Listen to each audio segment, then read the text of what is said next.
vamos iniciar esse tema, Olimpíadas da Fé. Corramos com perseverança a corrida que nos está proposta. Já usando justamente o texto de Hebreus, capítulo 12, que é um texto que vai falar muito sobre, nesse capítulo, sobre esse momento em que o atleta, ele precisa se esvaziar de todo o peso, daquilo que atrapalha na sua corrida, para poder alcançar o alvo. E aqui então, esse texto maravilhoso de Hebreus, quem quiser deixar aberto, não é o texto de meditação hoje, apenas para fazer essa introdução. Lá no capítulo 12, é um texto muito lindo, que ele diz assim, Hebreus capítulo 12, verso número 1. Visto também que temos a rodear-nos uma tão grande nuvem de testemunhas, desembaraçando de todo o peso e do pecado que tenazmente nos assedia, corramos com perseverança a carreira que nos está proposta, olhando firmemente para o autor e consumador da fé, Jesus, o qual, em troca da alegria que lhe estava proposta, suportou a cruz, não fazendo caso da ignomínia, está sentado à destra do trono de Deus. Considerai atentamente aquele que suportou tamanha oposição dos pecadores contra si mesmo, para que não vos fatigueis desmaiando em vossa alma. Que texto rico, lindo, que nos desafia na nossa carreira cristã. Antes de eu meditar mais aqui neste tema, eu queria orar pedindo a bênção, a direção de Deus. Ore junto comigo, feche seus olhos, para que Deus prepare o seu coração, para que a sua carreira cristã se desenvolva, deslanche, né? Para que qualquer impedimento que esteja atrapalhando o seu crescimento espiritual seja retirado, para que Deus desvende os seus olhos, para que você se comprometa, né, com essa Olimpíada da Fé, que você já está inserido, você está dentro dela. Vamos orar. Ó Pai, eu quero pedir a Tua bênção essa noite, para a meditação na Tua santa palavra, para este tema, Senhor, tão importante, relevante para a nossa vida cristã, para o nosso desenvolvimento, para o nosso aperfeiçoamento na fé. Abençoe Teu povo, Senhor. Nós somos instrumentos nas Tuas mãos, mas também como atletas, Senhor, nas mãos do Senhor, diante de uma grande jornada, uma maratona diante de nós, e que precisamos, ó Pai, da Tua ajuda para correr e completar a nossa carreira. Ajuda-nos, ó Deus, abençoa-nos, prepara o nosso coração, tira todo o peso, tudo aquilo que atrapalha, Senhor, e desvenda os nossos olhos, para que possamos compreender a Tua palavra esta noite. É que eu te peço no nome de Jesus. Amém. A ideia é essa, né? A ideia desse tema, usar a figura do atleta das Olimpíadas. Aqui neste texto do autor da carta dos Hebreus, ele deixa claro vários pontos aqui. Nós estamos rodeados de uma nuvem de testemunhas. Os atletas, eles também, quando eles iam fazer uma maratona, uma corrida, nos Jogos Olímpicos, eles eram rodeados também de uma nuvem de testemunhas, que estavam ali, no caso, torcendo para que eles conseguissem cumprir, desempenhar bem o seu esporte. Desembaraçando do peso do pecado, a ideia clara de alguém que, na corrida hoje, então nem se fala, nós estamos chegando num nível em que um nadador, ele chega a passar óleo no corpo, ele não deixa um cabelo, ele depila tudo para que ele possa pular na água e ele ganhe centésimos. Eu vejo os nadadores nas Olimpíadas que eles estão para encostar a mão assim, gente, você não sabe, encostou tudo junto. Aí quando você vai ver, não, é 0,0 centésimo de segundo às vezes, né? Décimo de segundo eles ganham. Então a ideia é de se despir do peso, daquilo que atrapalha o corredor, né? As roupas são feitas com tecidos especiais, para que possam transpirar, para não ter um peso nenhum. E o texto é muito claro. Você, meu jovem, minha jovem, você, meu amigo, minha amiga, meu irmão, vou falar só jovem, aqueles que não são jovens, mas está falando só para os jovens. Você tem uma carreira linda na sua vida, diante dos seus olhos. Você tem que ver o que está pesando, o que está atrapalhando. E ele diz aqui, o pecado que tenazmente nos assedia. O peso aqui não é a roupa.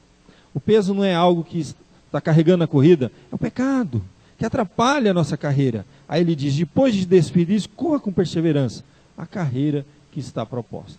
Então nesse tema, meus queridos, de corrida, você tem um alvo, né? Você tem um objetivo. Aqui nós temos um alvo, olhando para Cristo. Cristo é nosso alvo. Nós não corremos, a nossa vida cristã não é andar em si, chegar a lugar nenhum. Nós estamos desenvolvendo uma carreira cristã, olhando para o alvo, e o alvo é Cristo. E aí ele usa a ilustração de Cristo, eu acho interessante, que em troca da alegria que estava proposta, ou seja, o corredor, o atleta, ele tem um alvo, e para chegar lá, é necessário muitas vezes sacrifício, é necessário abrir mão de algumas coisas, às vezes é duro, é dolorido. Para tonificar os músculos, eles precisam ser o quê? Feridos. Na verdade é isso que acontece. Quando a gente faz um exercício físico, o que nós estamos fazendo com o músculo? Nós estamos ferindo ele. Aí quando ele vai se recompor, ele cresce. E assim a vida cristã. A vida cristã às vezes é necessário ferimento, dor, às vezes com lágrimas. E a Bíblia diz que aquele que semeia chorando vai colher com alegria. E aqui o texto é claro, olha, em troca da alegria que estava proposta, ele suportou a cruz, não fazendo caso da ignomínia. E agora ele está sentado ao trono. Então considere atentamente aquele que suportou tamanha oposição dos pecadores, para que você também não se fatigue desmaiando. Outra expressão muito clara, fazendo alusão ao atletismo, né? Ao atleta, ao fatigar, né? Quando ele esgota toda a sua energia e ele desmaia. Isso acontece muito nos jogos, a gente vê muito isso acontecendo, né? Principalmente aquelas longas maratonas. Ele foi no esgotamento. Mas o segredo nosso, para não desmaiarmos em nossa alma, desistirmos da nossa carreira, é olhar para Cristo. Tudo que ele suportou, nós estamos seguindo os passos do Senhor, então devemos correr com perseverança a corrida que nos está proposta. Essa é a ideia, tá? Essa é a introdução mais básica que nós podemos fazer agora para falar. Agora vamos fazer uma imersão. Uma imersão cultural nos textos bíblicos, tá? E no tempo em que os textos bíblicos foram escritos. Porque os Jogos Olímpicos, tá? Na época em que as cartas, os evangelhos foram escritos, eles eram muito mais comuns, estavam muito mais próximos dos primeiros leitores do que de nós, do que desses jogos modernos, né, que nós conhecemos hoje. Na verdade, vamos ver um pouquinho como é que foi que iniciou, né, essa prática nos povos mais antigos. Havia uma associação muito grande com a religiosidade deles, que nós não comungamos, evidentemente, mas para nós compreendermos historicamente. Você sabe que por volta do ano 2500, 2500 antes de Cristo, os gregos já praticavam jogos. E com o intuito de homenagear os seus deuses, especialmente Zeus. Era uma prática comum, eles eram politeístas, e eles praticavam esses jogos para homenagear os seus deuses. Mas, no ano 776 a.C., veja bem, quase 2000 anos depois, a prática desses jogos começou a tomar um propósito diferente. O que estava acontecendo? As cidades-estados ali da Grécia, elas eram muito independentes umas das outras, e eles eram divididos entre si. Era um povo que não tinha unidade. Então, eles começaram a perceber que os jogos seriam uma forma, uma maneira dele unificar ali aquela cultura, aquele povo. Então, em 776 a.C., na cidade grega de Olímpia, foram organizados os primeiros Jogos Olímpicos, com atletas de várias cidades e estados, com o propósito principalmente de unificar este povo que vivia em guerra. Então é interessante porque 2500 anos antes de Cristo, eles praticavam cada um dentro da sua cidade, era uma prática comum. Era uma forma até deles cultuarem os seus deuses. Mas depois foi tomando uma nova dimensão. Agora atletas vinham de todas as cidades e estados gregas, tá, para uma cidade onde haviam os torneios. E ali então eles começaram a ver que eles eram muito mais parecidos do que eles imaginavam. Além de falarem a mesma língua, praticarem o mesmo esporte, terem a mesma religião. Então, isso foi início, para a gente entender culturalmente como que tudo surgiu, né? Aí, você vai ver que no ano 392 depois de Cristo, com o advento do catolicismo, tá? Eles estavam debaixo do Império Romano, e o imperador romano Teodósio I, convertido ao catolicismo, proibiu a prática porque ele via a alusão que ainda havia à religiosidade. Então, ele, por ser católico, o imperador, proibiu. Do ano 392 até 1896, não foram mais praticados ali naquela região do mundo antigo as Olimpíadas. Em 1896, os Jogos Olímpicos foram novamente, resgataram os Jogos Olímpicos, mas na verdade é o que nós chamamos da Era Moderna, como nós vemos nos dias de hoje, com um propósito totalmente diferente, nenhuma associação aos deuses gregos, né? Foram retomados lá em Atenas, sim, sem dúvida, mas a iniciativa até mesmo de um francês, Pierre, com a participação agora de 285 atletas de 13 países. Então a coisa saiu daquele contexto grego, grego-romano, e se expandiu para o mundo. E ao longo da história, então, muitos países estão aderindo, novas modalidades, cada 4 anos, né, novas modalidades são introduzidas, e não parou mais até então, exceto as grandes guerras. A Primeira e a Segunda Guerra Mundial teve alguma situação em que foi impossível eles praticarem os Jogos Olímpicos, não é verdade? Então aqui, meus queridos, nós temos um panorama rápido, tá, desse tema, que é um tema período bíblico, sem dúvida nenhuma, né? O prêmio, que é importante a gente entender, quando nós vamos estudar o texto sagrado, nós vamos descobrir essa expressão. Acabamos de ler aqui, olha, Jesus, né, suportou tudo aquilo porque ele olhava para o prêmio, né, ele estava olhando para o prêmio. Então, olha, corramos com perseverança a carreira que nos está proposta, e em troca da alegria ele suportou a cruz. Então você vai ver constantemente essa ideia bíblica de receber o prêmio. Como que era praticado naquela época? Olha, os campeões, eles recebiam uma medalha de prata em primeiro lugar, não tinha de ouro, viu? Era uma medalha de prata junto com a coroa de louros. O segundo, uma medalha de bronze, e o terceiro não recebia medalha alguma. Essa modalidade, essa forma de premiar mais moderna só vem em 1908, né, quando você tem ouro, prata e bronze, que é a prática até os dias de hoje. O fato é o seguinte: os apóstolos souberam explorar muito bem essas figuras culturais para transmitir as verdades bíblicas. Citando apenas alguns textos rapidamente, 2 Timóteo 2,5, Paulo escreve: da mesma forma, nenhum atleta é coroado, a ideia de prêmio, né, como vencedor, se não competir de acordo com o regulamento, aplicando para a nossa espiritualidade. Nós temos também uma carreira, nós temos um prêmio no final, é por isso que nós suportamos algumas adversidades com a esperança de sermos premiados. E se nós não tivermos em mente isso, nós não vamos suportar. Porque durante o exercício, o treinamento é exaustivo demais. Mas eles têm um propósito, eles têm um alvo, eles têm uma meta. O atleta tem uma meta. E um cristão sem meta, o que ele faz? Ele desiste no meio do caminho. Porque ele não tem esperança, ele não olha o alvo, ele não tem uma meta. Então a pior coisa que existe é eu correr a minha carreira cristã sem meta. Paulo fala, é como se alguém estivesse dando soco no ar. Qual o propósito de nós nos reunirmos aqui, estudarmos a palavra de Deus? Orarmos, lermos a Bíblia, buscarmos o Senhor. É claro, existem situações agora, no presente, que você está vivendo, eu também, que dificuldades. Nós buscamos a face de Deus para que Ele estenda a mão e traga uma solução. Isso não é errado, mas isso não é um fim, gente. Isso é um meio. É um meio através do qual Deus vai trabalhar na minha fé, vai fazer com que eu exercite, e assim Ele vai me tonificar espiritualmente. Isso é um meio, isso não é um fim. Eu não venho na igreja para resolver um problema pontual no presente. Eu venho na igreja para exercitar minha fé, através desses problemas que Deus permite na minha vida hoje, para que eu cresça espiritualmente e chegue aonde Ele quer chegar. Deus transforma o mal em bem. Ele usa as circunstâncias da nossa vida para um propósito maior. Como aconteceu na vida dos filhos de Deus no passado, acontece hoje. A mesma palavra que você vai ver, personagens lindos, você vê aqui, José do Egito.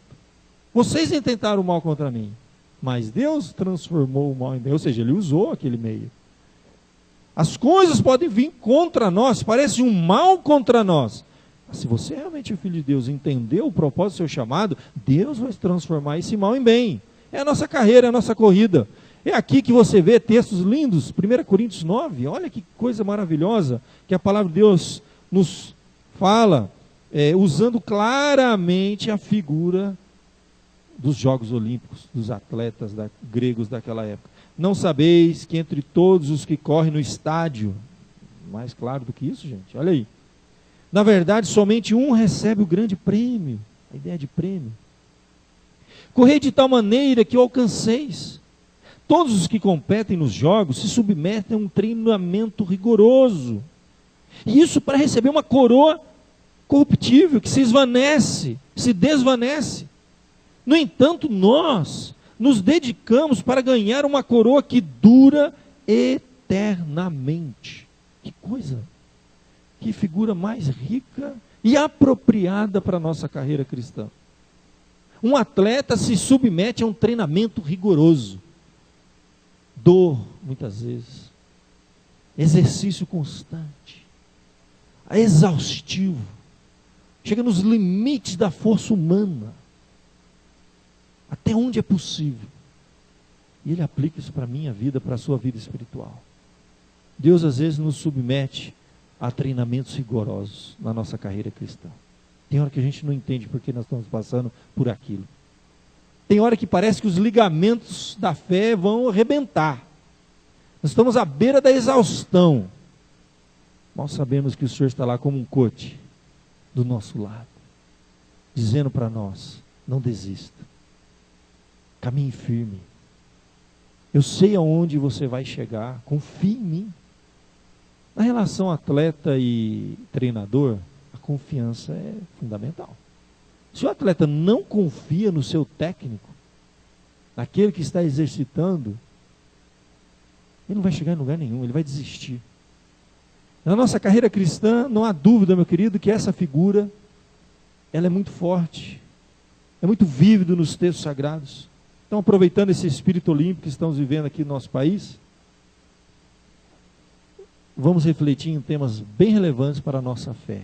Para a gente poder o quê? Correr com perseverança a carreira que nos está proposta. Eu vou usar temas assim, hoje mais introdutório. Não vou usar um único texto, vou fazer introduzindo lá em Hebreus, agora caminhando com os irmãos alguns textos sagrados. Um dos pontos que eu acho assim fundamental, a gente começa a falar sobre isso, tanto na analogia das Olimpíadas, dos Jogos Olímpicos, como as Olimpíadas da fé da nossa espiritualidade. Primeira coisa que é um grande desafio que nós temos, a compreensão que nós não estamos correndo sozinhos. Você faz parte de uma equipe. É isso. Isso é um ponto fundamental. Olha, você faz parte de uma equipe. Vamos falar um pouquinho sobre a importância de uma comunidade da fé. Se nós não compreendermos isso, e entendermos o quão inserido nós estamos dentro dessa equipe, e ter discernimento se eu estou ou não inserido dentro dessa equipe, corremos um risco de já estarmos desclassificados nas Olimpíadas da fé. Eu preciso realmente de uma equipe, tá? Vamos lembrar uma coisa, o atleta não é uma ilha isolada, ele faz parte de uma equipe, mesmo nas modalidades solo. Quais são as modalidades solo? É natação, sozinho, o cara pula lá e... Entendeu? Corrida. Há uma equipe, sempre há uma equipe. Tem treinadores, técnico, coach. Tem o que? Os fisioterapeutas, patrocinadores. Ele tem um grupo que o apoia, a própria família. Você sempre vê os atletas, de vez em quando a câmera mostra a família torcendo lá. Né? Dá todo o apoio. Desde criança, o filho vai jogar, perna de pau, não joga nada, o pai, jogão, filho. Vai dando aquele apoio, aquele suporte.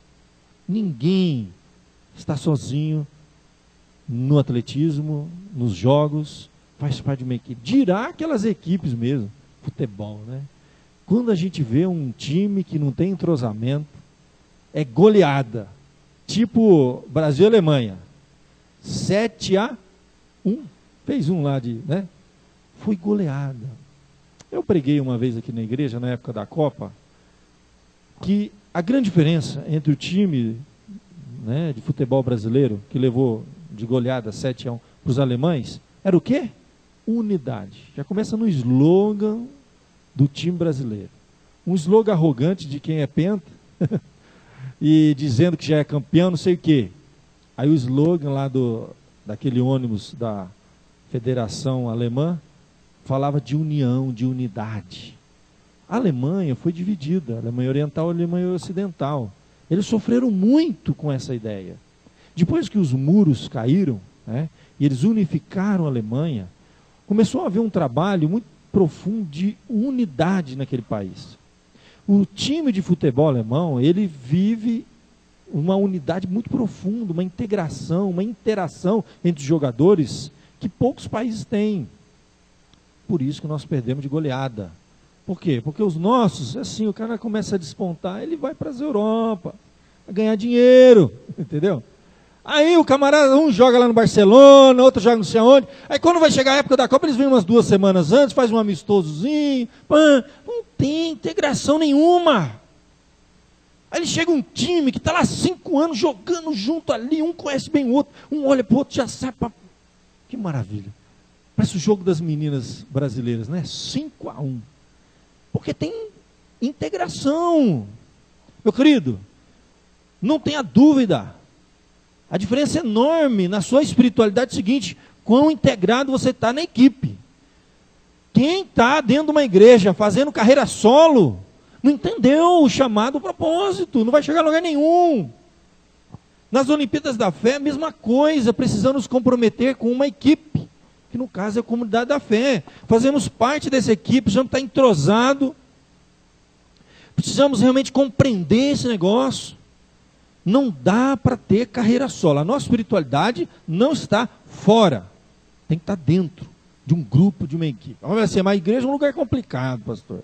Pessoas imperfeitas, entendeu? A liderança é imperfeita, o grupo liderado é imperfeito. Ah, eu prefiro correr carreira solo, mas não dá certo isso aí. Olha, nós estamos vivendo uma época difícil, vocês sabem. No período nunca teve tanto desigrejado, tá? São pessoas que foram, conheceram o evangelho, foram batizados, se tornaram membro da igreja, aí se decepcionaram. E quando entrou na igreja, descobriu que era tudo pecador igual ele. Ele achou que era o quê? Um lugar de santo, né? E aí ele se decepciona. É o que ele faz? Ele sai da igreja. Aí o censo agora no Brasil, lá nas perguntas, olha lá, antigamente tinha lá, católico não praticante, você lembra? Agora já tem evangélico não praticante. Não existia isso aqui no Brasil, agora já existe. Ah, não, eu sou evangélico, mas qual igreja você frequenta? Não, eu frequentei quando era muito novo lá, uma igreja, mas sou evangélico. Mas você não vai em nenhuma igreja? Não. Quanto tempo você está na igreja? Há vários anos já, mas sou evangélico. É uma característica que nós estamos vendo na nossa época. Meu querido, deixa eu falar uma coisa para você. O maior exemplo, para mim, o texto clássico que vai falar sobre essa questão é o texto lá de Lucas. Eu vou ler aqui, não precisa abrir. O Senhor Jesus, no seu ministério terreno, o Senhor Jesus, hein? Era melhor do que eu e você, concorda? E com certeza a igreja que ele ia tinha gente pior do que ele, concorda? E olha que texto lindo para mim, que às vezes a gente lê esse texto, passa desapercebido. Aquela passagem de Jesus vai numa sinagoga e lê um texto de Isaías. A gente sempre foca no texto de Isaías, porque ele lê o texto de Isaías, depois ele fecha e diz que está se cumprindo essa profecia. Um pouquinho antes, tá? No verso de número 16, de uma coisa extraordinária. Diz assim, que Jesus fez parte de uma equipe, gente. De uma igreja, de uma comunidade. Fez e frequentava assiduamente desde criança. Olha o que diz lá em Lucas 4,16. Indo para Nazaré, Jesus de Nazaré, onde ele foi criado.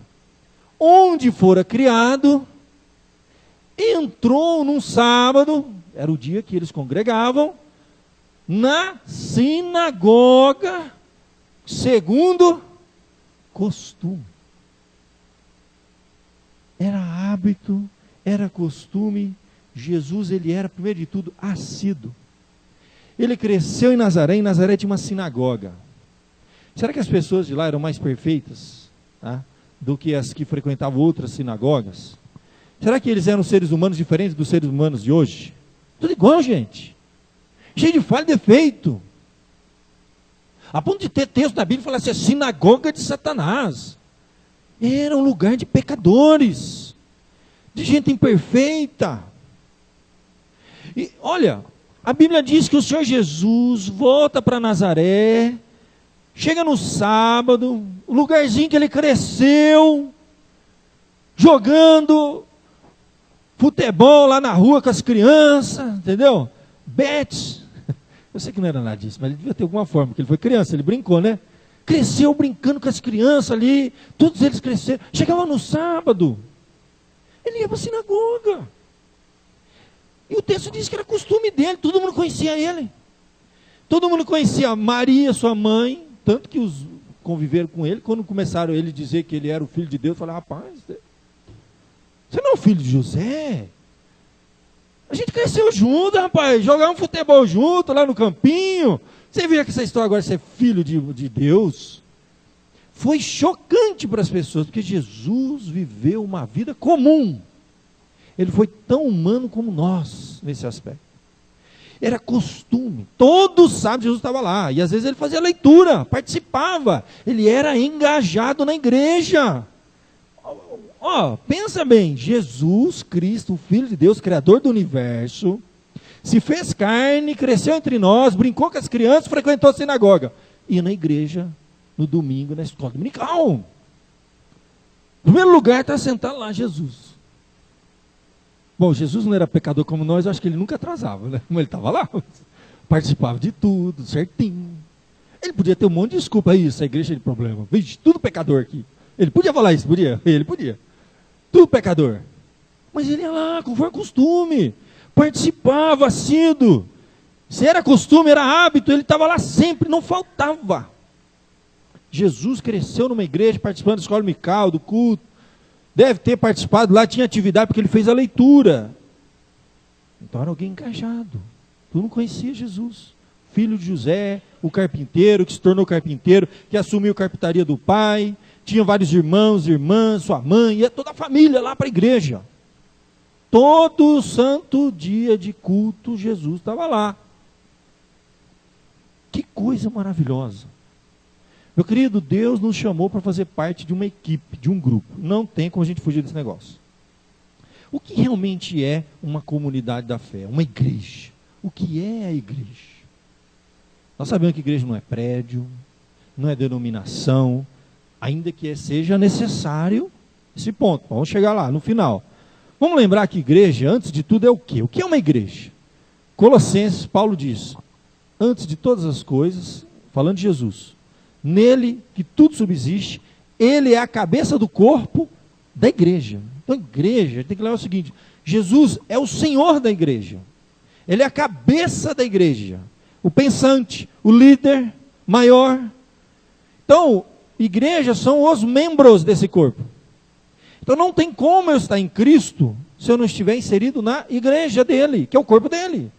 Não dá. Então olha que coisa linda. Agora me regozijo no verso 24.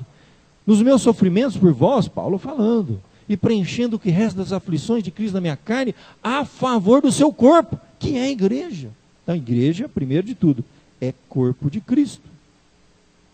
E dentro desse corpo, Paulo vai dizer na carta aos Coríntios assim, portanto, porque assim como o corpo é um e tem muitos membros, e todos os membros sendo muitos constituem um só corpo, assim também com respeito a Cristo. Analogia clara de um corpo, tem muitos membros, mas é um único corpo. Nós somos membros do corpo de Cristo, que é a igreja.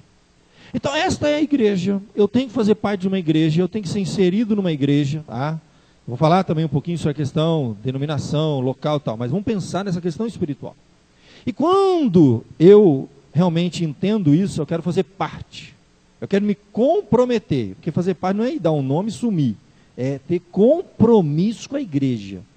Quem é membro de igreja é o que tem compromisso com ela. Que ora pela igreja, que pensa na igreja. Então tem várias formas. Aí a grande pergunta, há diferentes níveis de comprometimento. Como está o meu comprometimento com a equipe? Né? Nós temos uma equipe. Como é que está meu comprometimento? Tem treino lá de futebol. Vai ter jogo no final de semana e durante a semana está marcado o treinamento. Existe uma aproximação superficial. Então, aquele atleta que vai de vez em quando treinar. O camarada não aparece no treino, A gente costuma ver isso, né? Aqui nos times seculares de futebol, né? Quando a gente ouve falar, não, fulano não foi no treino, ele andou aí relaxado, chegou na hora do jogo, todo mundo viu que uma lástima, né? Treino. Na igreja é uma coisa. O tipo de aproximação e comprometimento que nós temos pode ser superficial. O que é uma aproximação superficial? Um comprometimento superficial. Eu vou na igreja de vez em quando, já é pronto, começa. Presença. Presença não é tudo, mas é o primeiro passo, se não tiver isso. Compromisso. Aproximação superficial, vai um domingo, entendeu? Aí ele olha lá na agenda, não tem nenhum churrasquinho esse final de semana. Deixa eu ver aqui, ó. Rapaz, não vai ter nenhum final, né? Corinthians e Parmeira, né? Que é domingo, na hora do culto não vai ter final. Deixa eu ver o céu, tá limpo, não vai chover, não sei o quê. Vamos ver, será que é o pastor que vai pregar esse domingo? Um monte de pergunta. Aí eu vou. É o superficial. Vai um domingo, falta 2, falta 3. Não tem compromisso com a equipe. O que mais? Na hora de fazer uma oração, você lembra da igreja? Vai revelar o nível de compromisso que você tem. A Bíblia diz constantemente que a gente deve interceder. Os apóstolos falaram, orai por nós. Interceder por nós. Quando você vai orar, você lembra da sua igreja? Senhor, abençoa aquela comunidade que eu frequento. Mas se você não concorda com alguma coisa, mais motivo você tem para orar ainda. Senhor, muda aquele pastor que eu não aguento mais. Ótimo, ore. Deus pode mudar, né? Creia no poder da oração. Muda aquele culto que está devagar, aquele culto, Senhor. Né? A mocidade precisa melhorar, Senhor. Vamos melhorar o departamento tal. Ore pela igreja. Você tem orado pela sua igreja? Comprometimento superficial. Outra coisa, você tem cooperado. Porque, uma coisa é certa, meu querido. Vou falar uma coisa pra você. Deus vai usar você, tá? E trabalhar na sua vida e através da sua vida no compromisso com a igreja. É fato. Se eu não oro por a igreja, quem que vai orar? Me diz. Quem vai orar? Eu que tenho que orar. Se eu não for assistir o culto, se eu não estiver presente com a minha família lá, assistir não é sentar igual TV, não, é dar assistência, participar. Está lá em oração, exercendo meus dons, quem que vai fazer? Somos nós. Então Deus vai usar a minha vida, olha que coisa extraordinária. Então Ele vai trabalhar na minha vida conforme eu me comprometo com o corpo dEle, com a igreja dEle, com a comunidade da fé. Como eu tenho cooperado no sustento da minha igreja. Porque Deus, se eu não cooperar com a minha igreja, se eu não ajudar a sustentar aquela igreja, mensalmente ali, ajudar aquela igreja, o reloginho está correndo, está pagando a conta, a internet, o ar-condicionado, tudo correndo aqui. Quebrou, tem que comprar outro aqui. Na verdade está sempre precisando, né? Cadê o pessoal do louvor, né? A gente está sempre precisando. Às vezes do bolso deles, eles compram, porque a igreja está apertada. Quem é que mantém essa igreja? Eu e você, meu irmão. Se eu não ajudar e você não ajudar, ninguém vai ajudar. Não vai vir ninguém ali. Vocês estão precisando de uma ajuda? Não. Vem para pegar. Para tirar da gente vem. Entendeu? Mas para dar não vem. Deus quer usar a sua vida, seu compromisso, oração, participação e cooperação para sustentar a igreja dele. Isso revela o nível de comprometimento que eu tenho. Como você tem cooperado com o trabalho da igreja. Isso vai revelar se a sua aproximação é superficial ou é real. Você vem de vez em quando, nunca ora pela igreja e coopera quando der. Nessa crise, quando que vai dar? Diz para mim. É nunca, gente. É nunca. Todo mês eu oro, não vai dar. Mas é por Deus, pela fé, porque senão não vai dar, porque está ruim o negócio. Então, meu irmão, isso vai mostrar que tipo de aproximação você tem com a equipe. Você está em todos os treinos, você faz parte, você veste a camisa? Não. É só para inglês ver, como diz, né? Só para inglês ver. O problema é que quando a gente se aproxima no real, presente na igreja, se envolve com os departamentos, que a gente vai começar a descobrir que diferenças aparecem. A gente vai discordar de uma e de outra pessoa. Ninguém vai concordar 100% do que eu falo, isso é impossível, gente. Se isso acontecer, tem algum problema. Óbvio. No que é essencial, nós batemos. Mas há questões, pormenores, que é óbvio que não vai bater. Ora, quando você começar a ver as diferenças, aí você vai ter que tomar uma decisão. Duas atitudes possíveis quando você deixa de ter uma relação superficial com a sua comunidade, veste a camisa e entra de cabeça, você vai começar a ver as diferenças. Aí você tem que tomar uma decisão. Se você está desenvolvendo a sua espiritualidade de verdade e tem maturidade, por isso que a gente toma um pouco de cuidado, algumas áreas que a pessoa quer entrar, ele fala, a pessoa não está madura ainda. Ele vai encontrar atrito naquele departamento e vai sair da igreja. Porque a gente quer que a pessoa amadureça. Porque o que vai acontecer quando você experimentar a diferença? Se houver imaturidade vai ter ruptura. Pessoas que saem da igreja falam mal, não gosto, tudo errado lá, todo mundo é ruim, então ele é bom e vai embora da igreja. Isso é imaturidade. Agora, se houver um pouquinho de maturidade, o que acontece? Vai ter continuidade. Eu estava num relacionamento superficial, eu entrei num relacionamento real, vesti a camisa, comecei a ver as diferenças, os problemas, e eu rompi, imaturo. Mas eu vou continuar. É isso que Deus quer. Porque através daquelas diferenças vai exigir de mim crescimento espiritual. Eu vou ter que aprender a relevar o irmão, a conviver com uma pessoa que pensa diferente de mim, né? Descobrir a unidade na diversidade, um monte de coisa vai acontecer. E eu cresço espiritualmente. Meus músculos espirituais serão tonificados. Pessoas que rompem sempre, não param em lugar nenhum, são claramente imaturos. Com 5 minutos de conversa, percebe. Meu querido, o desafio para você, se comprometa. Faça parte de uma comunidade. Não superficialmente vem de vez em quando, ajuda quando der. Não. Compromisso. Veste a camisa, participe dos treinos. Faça parte da equipe. E quando você vê problema, ótimo. Deus pode estar te chamando para ser solução. Para fazer a diferença lá dentro. Aí sim vai ser benção. Aí coisas maravilhosas. Porque Deus quer fazer de nós todos um corpo, apesar das nossas diferenças. É por isso que, olha que coisa linda, Efésios, Paulo diz, porque Ele é a nossa paz, a qual de ambos fez um, tendo derrubado a parede de separação que estava no meio, a inimizade, aboliu na sua carne a lei dos mandamentos na forma de ordenança, para que dos dois povos, no caso, das diferenças, das pessoas diferentes, Ele criasse em si mesmo um novo homem, fazendo a paz, e reconciliasse ambos em um só corpo com Deus, por intermédio da cruz, destruindo por ela a inimizade. Essa passagem o apóstolo Paulo vai aplicar num contexto muito difícil, tá? De divisão, de briga, de povos que não se uniam, não conseguiam ser um. E apesar de nós brasileiros termos o que a gente chama de uma miscigenação, uma mistura muito grande, né? Aqui ninguém é branco, ninguém é negro, é tudo mulato, tudo misturado, né? Tudo misturado. É japonês, com alemão, com negro, com africano, com branco, com europeu. Apesar disso, nós também temos as nossas dificuldades. É por isso que a gente tem dificuldade de comprometimento com a comunidade. Porque nós temos ideias diferentes, é um país de muita diversidade. E é um grande desafio. E a gente tem que entender que Cristo fez de nós um só. E precisamos aprender a conviver, a tolerar o outro, a aprender a viver com as diferenças. Amar o irmão apesar dos defeitos do irmão, porque ele vai me amar apesar dos meus também. É um grande desafio, não é fácil, exige maturidade. Maturidade é o quê? Músculo espiritual. Isso vem com exercício. Dói. Tá quando você está 1 ano sem fazer atividade física.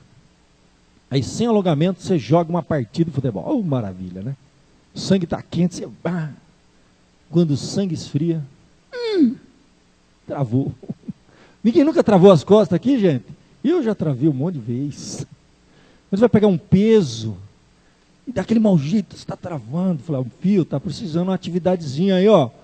Vai lá, caminhar, na esteira, no campo, né? Na pista de atletismo. Vai lá na Federal, andar lá na, como é que é o nome? Na Cooper, né? Dr. Cooper que desenhou aquela pista lá. Vai lá. Espiritual também. Quando a gente começa a ficar estressado, nervoso, intolerante com as pessoas, eu sinto isso, você também. Papá, deixa eu falar com Deus, deixa eu exercitar minha espiritualidade, Senhor, me dê paciência para conviver, para tolerar as diferenças, para suportar. Até porque existe um aspecto fundamental, e eu termino esse ponto. Existe o que nós chamamos de igreja visível e igreja invisível. Isso é importante. Definição de igreja. Tá? Sem isso aí a gente não entendeu o que é igreja. Sabe o que é igreja visível e invisível? A tradicional diferença entre igreja visível e invisível. Não são duas igrejas. A igreja é uma só. Mas vou explicar uma coisa aqui para você. Igreja invisível é aquela que reúne o número total de redimidos, incluindo os mortos, os vivos e os que ainda vão nascer. Todos os filhos de Deus na história da humanidade, os que já morreram, os que estão vivos e os que vão nascer. Isso nós chamamos de igreja invisível. Então, os vivos não, os mortos, incluindo os mortos, os vivos e os que ainda hão de nascer. E se converter. Somente Deus sabe quantos são, quais são. O Senhor conhece os que lhe pertencem. Vou explicar rapidinho isso aqui, você vai entender. Vamos para a parte visível, que você vai ficar mais claro, não vai ficar confuso. A igreja visível é aquela que reúne não só os redimidos, mas também os não redimidos. Pessoas que, embora passaram pelo batismo, se declaram cristãos, passam a ganhar até posições de liderança dentro de uma igreja, mas pode ser que eles não sejam convertidos ainda. Pode ser que eles venham se converter e pode ser que nunca venham se converter. É o que a Bíblia fala do joio e do trigo. Como é que eu sei? Não é para você saber. Porque Deus falou o seguinte, isso é comigo, viu? Chegar naquele dia, eu e você vamos partir desse mundo e Ele vai separar o joio do trigo. Então, igreja visível, membro de igreja, todo mundo aqui é igreja visível. Dentro da igreja visível tem a igreja invisível. São aqueles já convertidos, lavados no sangue de Cristo, derramou o Espírito Santo, selou aquela alma, filho de Deus. É possível que numa igreja tenha pessoas convertidas e não convertidas. Pode ser que ele venha se converter. Pode ser que tenha nascido na igreja e nunca tenha se convertido de verdade. Pode ser que tenha vindo para a igreja, sido batizado e não sido convertido de verdade. Por isso que eu digo, isso não é brincadeira. Quando a gente fala de nível de comprometimento, o verdadeiro filho de Deus, ele não consegue viver longe da comunidade da fé, da família. Ele sente saudade, necessidade de estar com o povo de Deus. Então, gente, olha que coisa séria. Nós não vamos julgar nunca, jamais. Mas a Bíblia diz que pelos frutos a gente conhece a árvore. Então quem é filho de verdade, igreja invisível, espiritual, não erra, não peca, não faz coisa errada. Não é nada disso. Ele nunca vai falhar, ele nunca falta do culto. Isso é o grande sinal? Não é isso. Mas o filho verdadeiro de Deus, ele tem momentos que ele pode até esfriar espiritualmente. Ele pode até cair em pecado. Mas ele volta, porque ele é de Deus. Ele reconhece que aquela igreja é gente imperfeita. Nem tudo é como a gente quer. Nem tudo acontece do jeito que a gente sonha. Mas ele sabe que dentro daquela igreja existe a igreja visível, feita de pessoas convertidas e não convertidas. Mas existe a igreja invisível, o verdadeiro povo de Deus. Jesus frequentava uma sinagoga que tinha pessoas que eram salvas e pessoas que não eram salvas. E ele nunca usou como desculpa os defeitos daquela comunidade, daquela liderança, as falhas, que com certeza tinha muitas, como desculpa para não ir. A Bíblia diz que segundo o seu costume, aonde ele cresceu, ele frequentou. Esse é o grande desafio. Agora, meu querido, dentro da igreja visível está a igreja invisível. Mas dentro da igreja invisível, nunca está toda a igreja visível. A igreja é feita de pessoas pecadoras e imperfeitas. Todos são. Uns são salvos e outros não. Deus pode estar trabalhando no coração, fazendo a obra. E um dia vai acontecer. A igreja de Jesus é uma só, porém é conhecida imperfeitamente na terra e perfeitamente no céu. Paulo, chamado pela vontade de Deus, a igreja de Deus está em Corinto. Havia um local, naquela cidade, onde ele se reuniu para adorar a Deus. No início eram até casas. Por exemplo, em Colossenses, saudai os irmãos de Laodiceia e Ninfa, e a igreja que ela hospeda em sua casa. No início não tinha nem prédio institucionalmente falando, organização nesse sentido, mas eram casas, locais de adoração. Você tem que fazer parte de uma igreja. Agora, a grande pergunta, como entrar? Quem crer e for batizado, será salvo. Quem não crer, já está condenado. Essa é uma grande verdade, é o primeiro passo. Eu sei que depois disso uma série de coisas vai acontecer. Nós temos que crescer espiritualmente. Mas a Bíblia é muito clara. Quem crê, for batizado, será salvo. Quem, porém, não crê, será condenado. O crer é o interno, é diante de Deus. O ser batizado é o professar diante dos homens. Tá? Essas duas coisas são importantes. Por isso que Paulo vai dizer na carta aos Romanos: se com a tua boca confessares que Jesus é o Senhor, em teu coração creres que Deus ressuscitou dos mortos, será salvo. Porque com o coração se crê para a justiça e com a boca se confessa para a salvação. Então, meu querido, para concluir, como realmente fazer parte dessa equipe? E agora o convite. Você quer fazer parte? A Bíblia diz que aqueles que anunciam o Evangelho são os embaixadores. De sorte que somos embaixadores em nome de Jesus, como Deus se estivesse exortando através de nós, por nosso intermédio, em nome de Jesus, rogando que nós nos reconcilieis com Deus. Aquele que não conheceu o pecado, Ele o fez pecado por nós, para que nele fôssemos feitos justiça de Deus. E o que a gente anuncia? Tão simples. Uma passagem que todo mundo conhece, você guardar no seu coração: vinde a mim todos que estão cansados e sobrecarregados, que eu vos aliviarei. Tomai sobre vós o meu jugo e aprendei de mim, porque eu sou manso e humilde de coração. Achareis descanso para a vossa alma, porque o meu jugo é suave e o meu fardo é leve. É um convite. Se você já ouviu, já aceitou esse convite, então agora para a gente refletir e praticar. Você já faz parte de uma equipe nas Olimpíadas da Fé? Alguns estão se preparando para fazer, outros já fazem, uns estão se decidindo. Mas é uma pergunta importante.